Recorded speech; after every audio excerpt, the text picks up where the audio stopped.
Hey everyone, today I'm going to be ranking the Shrek movies, including the two Puss in Boots spin-offs. Since the newest of these movies is over 2 years old now, I'm just going to put out a general spoiler alert. Starting off, number 6 is Shrek the Third. This comes to us from first-time director Chris Miller, who had primarily been a voice actor before he wrote and directed this movie.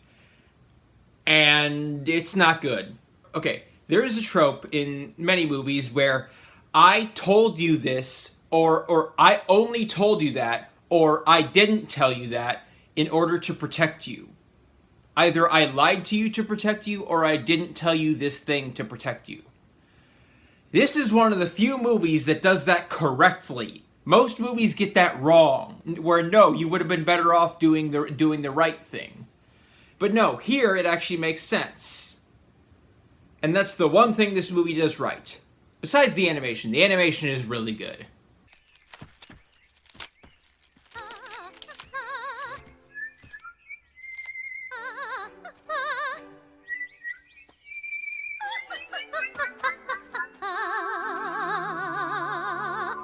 Little birdies take wing, flitting down from the trees they appear and chirp in my ear. All because I sing.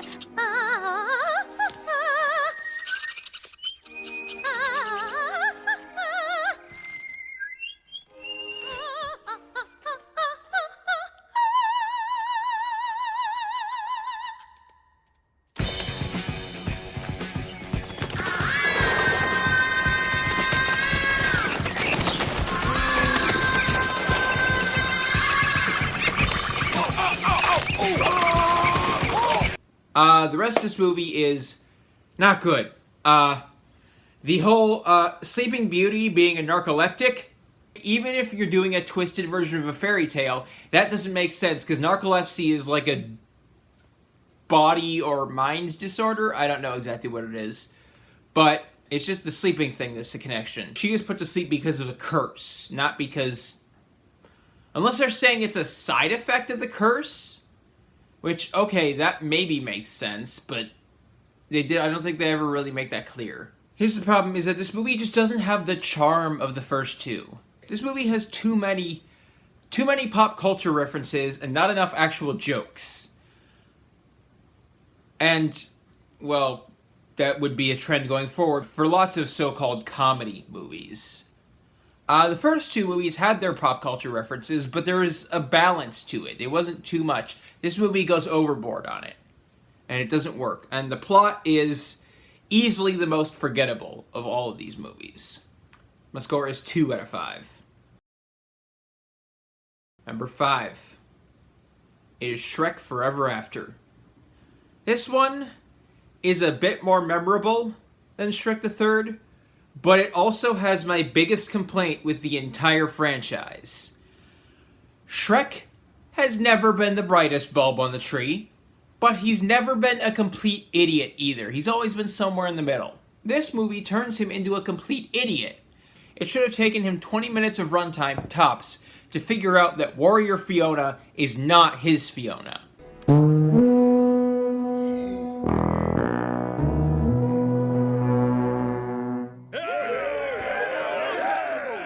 I didn't know we could do that. Help! Help me! You can't eat me! I got the mange! I'm poisonous! I'm all poisoned!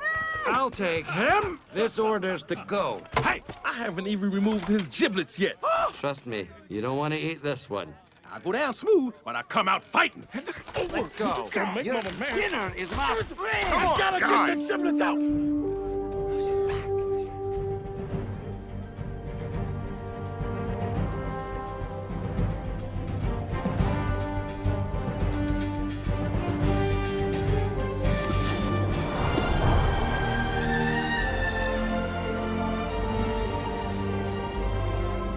Instead, it takes him most of the fucking movie. Dear God. Who the hell wrote this? This movie had no fewer than 6 writers, which explains a lot. So I'm not sure who to blame here, but I'm gonna put some blame on all of them until I figure out who's responsible. This movie comes to us from Mike Mitchell, who previously directed Deuce Bigalow Male Gigolo, ew, but also directed Sky High, and would go on to direct the Lego Movie 2. So, overall, not the worst filmography. Yeah, that's really my main problem with it, is Shrek should not be that stupid. And aside from that, it's more of the third movie, where not enough actual jokes, too many references in place of jokes. I will say, more of the humor works here than it did in the third movie. Not by much. It's still more miss than hit, but it hits more. Like I say, in the first movie, the humor hits maybe 25-30% of the time. Here, it hits maybe 35-40% of the time, somewhere in there. So, it is a bit funnier. The score is 2.5 out of 5. Number 4 is Puss in Boots. This one also comes to us from Chris Miller, director of Shrek the Third. And unlike that movie, this one's actually good. It's not great, it's a step down from the first two Shrek movies, but it's still really fucking good. This movie actually succeeds at the whole reimagining of fairy tales that the Shrek movies have always been doing. Like Humpty Dumpty. I love what they did with Humpty Dumpty in this movie. That actually works. Zach Galifianakis is just so damn good as Humpty. Antonio Banderas was the best part of Shrek 2. So I love having him back as this character. And Salma Hayek as Kitty Softpaws is just the perfect actor and perfect character for him to play off of. They play off of each other so well. Their dynamic is, I'd say, about half the reason this movie works, or at least 40% of it.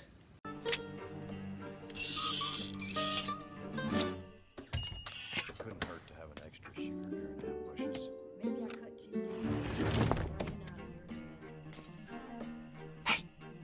What gift? Did that bitch just hiss at me? If it's to be a girl, she'll have your strong. No. You stop where you are. I don't know, Jack, how do I ride and shoot with a baby slung on my back? They got them backpacks now. The way I see it, Jill. Those beans are mine. Fall off this flat one time. Me? You snap me. You snap me.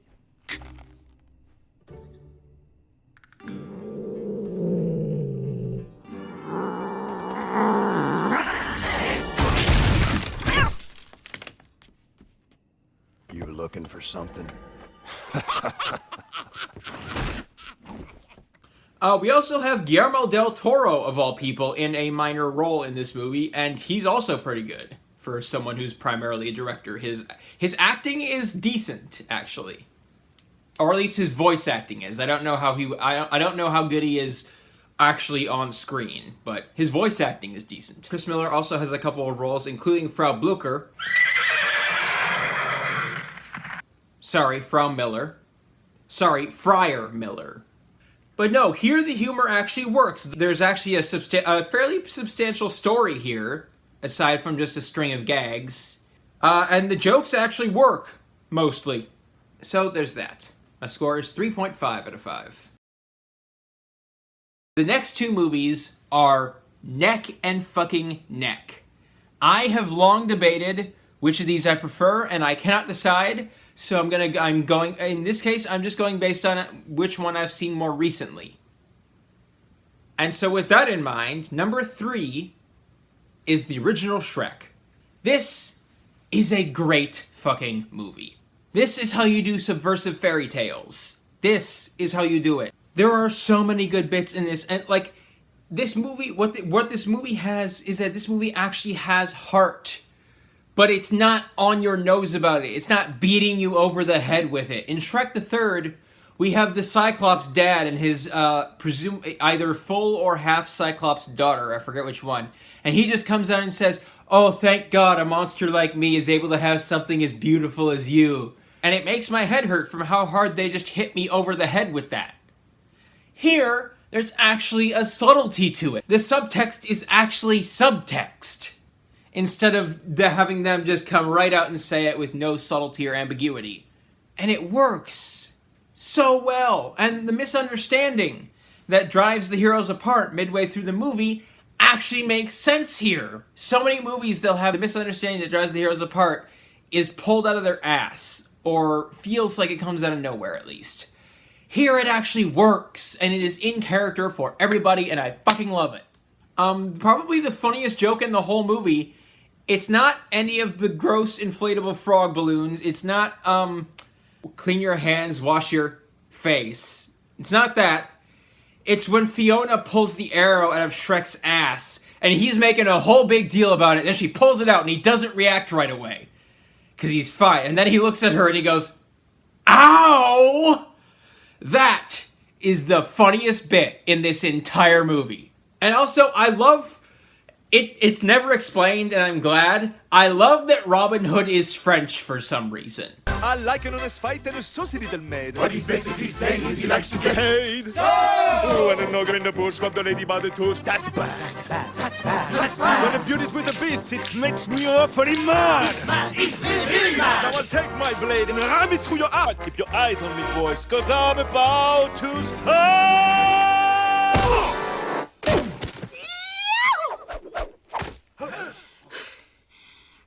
Man, that was annoying. Oh, you little...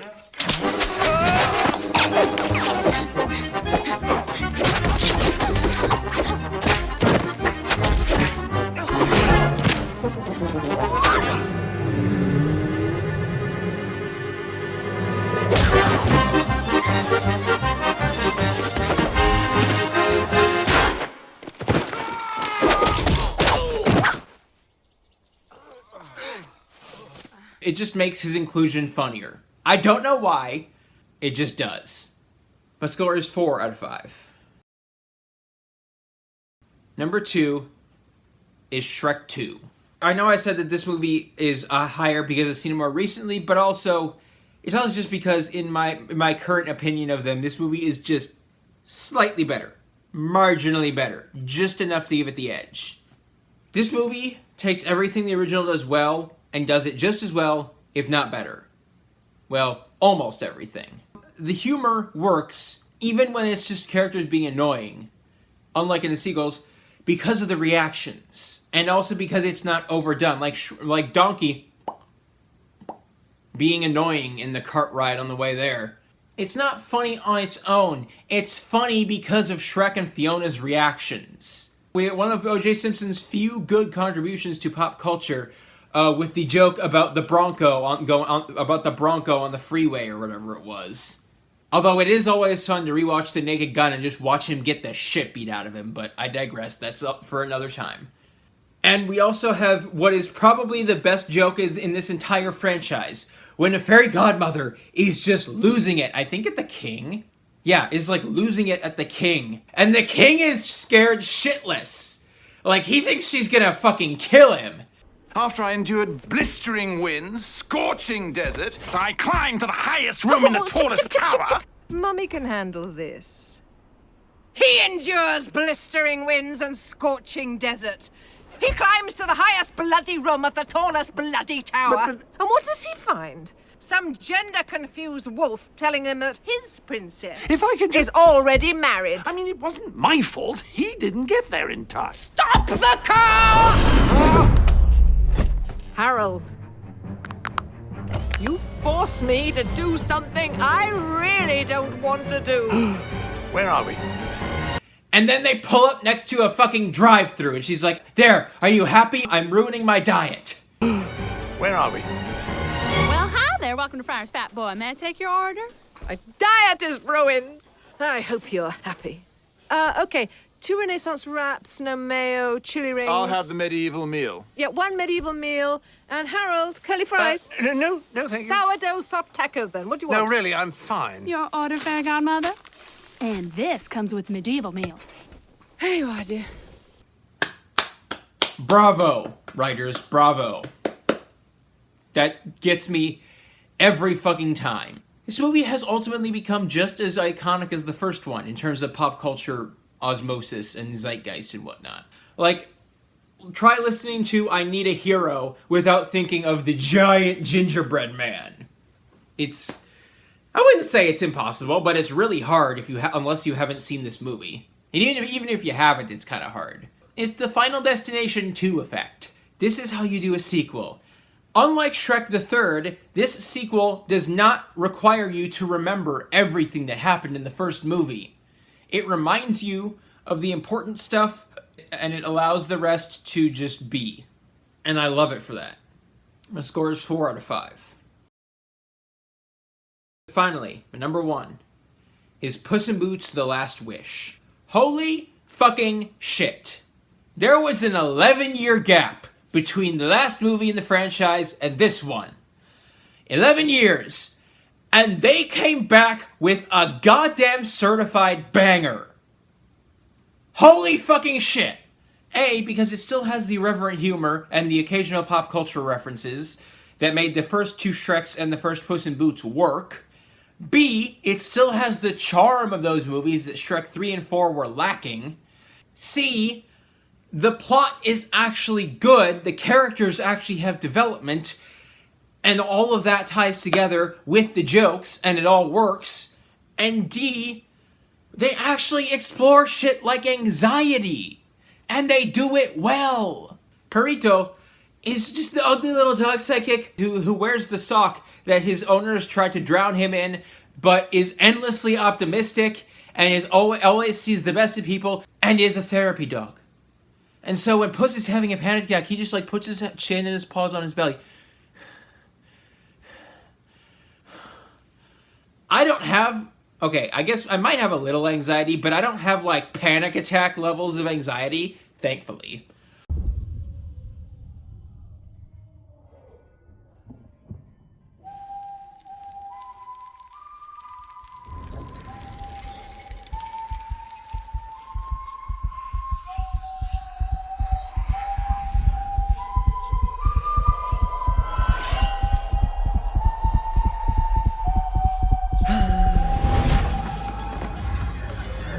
But to my knowledge, completely accurate representation of what it feels like to have a panic attack, at least for some people. Puss, what's wrong?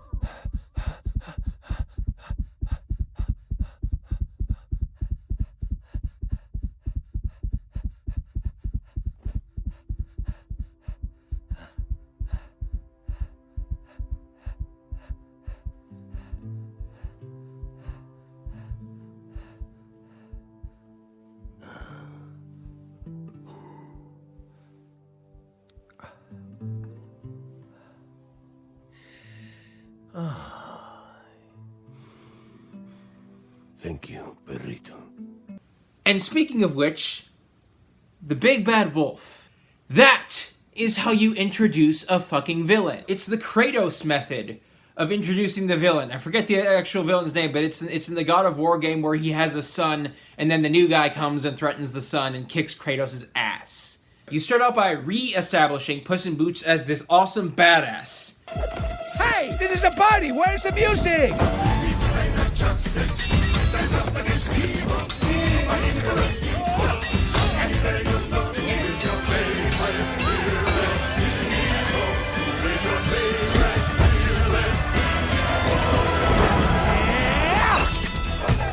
Puss in Boots has never been touched by a blade. Never been touched. But you... Skin that cat! Then you have the Big Bad Wolf come in and wipe the floor with him.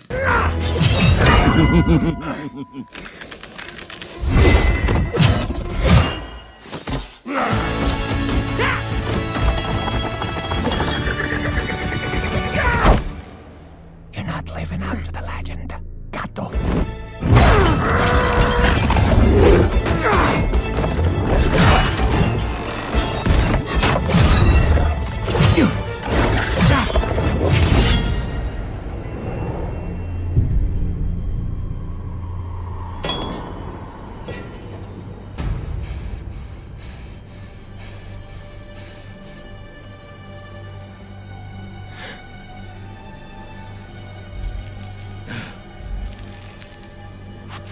And it works so goddamn well.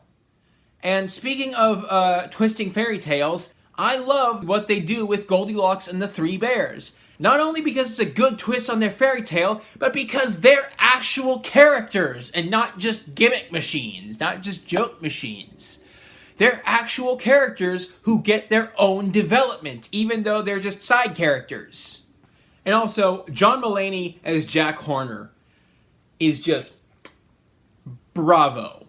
It's just fantastic casting for this absolute sociopath for sure, possible psychopath. This movie is as much an improvement on Puss in Boots as Puss in Boots was on Shrek Forever After, which is why my score for it is 4.5 out of 5. Hey everyone, what's your ranking? Let me know down in the comments. Like and subscribe and all that. If you don't like the video, tell me why, and try to be constructive or at least try to be polite about it. You know, don't just be an asshole. And then subscribe anyway. You'll be notified when I upload a new video, hopefully, and watch that one and tell me why that one sucks. And please go into as much detail as possible. I have a Patreon, which I will link in the description with some exclusive content. I haven't uploaded anything there in a bit, but I am planning more in the near future. I also have Archive of Our Own, because I'm a writer, and that link is also in the description if that interests you. Right now I'm in the middle of like 2 different D&D based fantasy series, but there's also Star Wars stuff, there's some superhero based stuff, original and fanfiction-y. So yeah, if you have any interest in that, go ahead and check it out. That's all for now. Stay safe in these crazy times.